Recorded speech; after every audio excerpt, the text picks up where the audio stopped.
Here is the part that is going to annoy some of you, so say in the comments if you disagree. The poor do not stay poor because the system is rigged against them. The system makes it harder, but it does not decide the outcome. 6 ordinary habits do, and none of them require more money than you already have. The first one happens in the 15 minutes after you get paid. The people who build wealth move a slice of that paycheck into an account they cannot touch without effort before a single bill gets opened. Not because they have extra, because they decide on purpose to make themselves poorer on paper for 5 minutes so that the money disappears before it can be spent on something they will not remember buying. Everyone else pays the bills first and tells themselves they will save whatever is left over. There is a word for what is left over. It is nothing. There's always a reason nothing is left, a birthday, a tire, a bad week that deserved a treat. It is not a character flaw. It is simply an order of operations, and the order decides everything downstream of it. Something shifts. Not in the bank balance, barely a few dollars different that first year. It shifts in what becomes invisible. When you pay yourself first, the money is gone before you can miss it, and missing it is the only thing that ever stops anyone from saving. That is the first rule. You never notice a sacrifice you never see coming. The second habit has nothing to do with dollars. It has to do with hours. Something breaks, a dishwasher, a leaking faucet, a flat tire, and you are handed a choice. Spend 3 hours solving it yourself to save a small amount of money, or pay someone else to solve it and spend those 3 hours on something that either earns more than you saved, or that you will never get back another way, like sleep, like your kid's recital, like rest. Most people take the first option, because time still feels free to them. It is the only resource that is not free, the only one you cannot ever earn more of no matter how hard you work.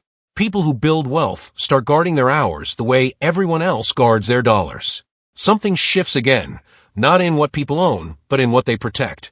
The second rule, wealth is not more hours than anyone else has. It is refusing to trade the ones you cannot replace for the money you can. Here is where it gets uncomfortable. So think about your own driveway for a second. Is the newest car parked outside actually an asset, or is it a very expensive way of telling your neighbor something? A brand new vehicle loses a shocking amount of its value the week it leaves the lot. An 8-year-old car with a dent nobody bothered to fix loses nothing else, because that loss already happened years ago. It just quietly does its job now. The difference has nothing to do with taste. It is about what the object does after the purchase. Some purchases announce who you are today. Others quietly decide who you get to become in a few years, because the difference between them gets funneled every single month into an account you agreed not to touch. The third rule, the poor buy things that announce who they are right now.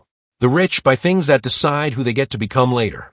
If any of this is landing so far and you want the rest laid out with the same specificity instead of vague motivational noise, this is exactly the kind of channel worth staying subscribed to, because the next 3 habits are the ones that actually separate people permanently, and they get less obvious from here, not more. The fourth habit is about who is in the room with you at lunch. Some circles talk about prices going up, wages staying flat, and how none of it is fair, which is often true, and still changes nothing. Other circles talk about index funds and side opportunities the same way other people talk about sports scores, casually, constantly, without any of the drama. Someone in the first circle will eventually tell you that saving is a waste, that you could be gone tomorrow, that you should live a little. They are not wrong that life is short. They are simply describing the problem instead of the exit, and you absorb whichever one surrounds you.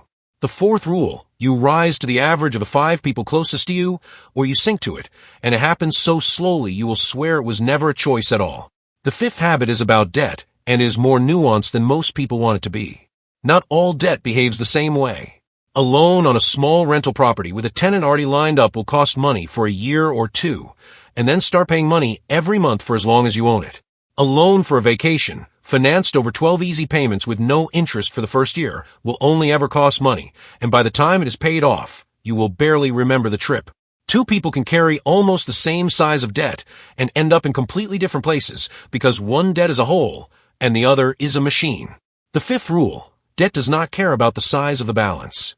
It only cares whether it is quietly making you money while you sleep or quietly costing you money while you sleep. The sixth habit is the quietest one, and is about what you spend your attention on. A course that costs a few $100s and teaches you to calculate whether a property is actually worth buying will change your bank account.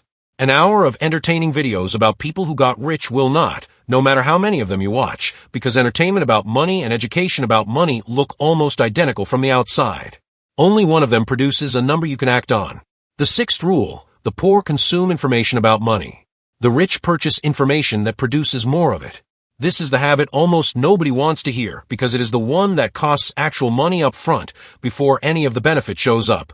Something shifts one last time, not across one dramatic year, but across 6 quiet ones, stacked on top of each other, each one boring by itself.